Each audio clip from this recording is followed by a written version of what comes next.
Hi, today I'm going to talk about the differences between Java and JavaScript. That's one of the main differences. Java is a compiled language, so what that means is that when you write a code, at first it is translated into machine code, so it's compiled into class files containing a bytecode, and only then it's executed. So in order to run a Java code, we need to have JDK for running it. But on the other hand, JavaScript, if we want to write a code in JavaScript and run it, we just can run it just in our browser, inside of our browser.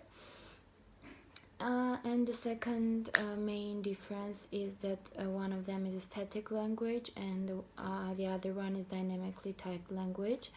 It means that Java is a static language, so it means, for example, when we want to declare a variable, we need to specify what kind of variable it is. So we need to specify what is that variable going to contain. So if that variable is going to contain a number, we need to write int, for example, num equals 5.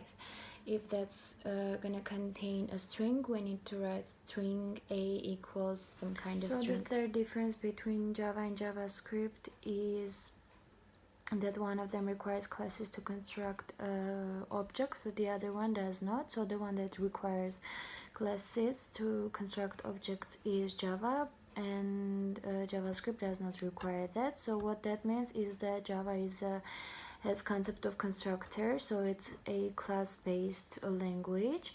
So we need to define a class in a separate class definition.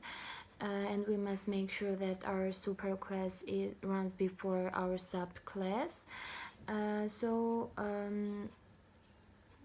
We can specify methods by constructors to create instances of the classes. We can for example, we can specify the initial values for instance properties, and we use the operator new with constructor method to create a class instances. So for example, when if we create a class of animals, it means that our class is going to contain a set of animals.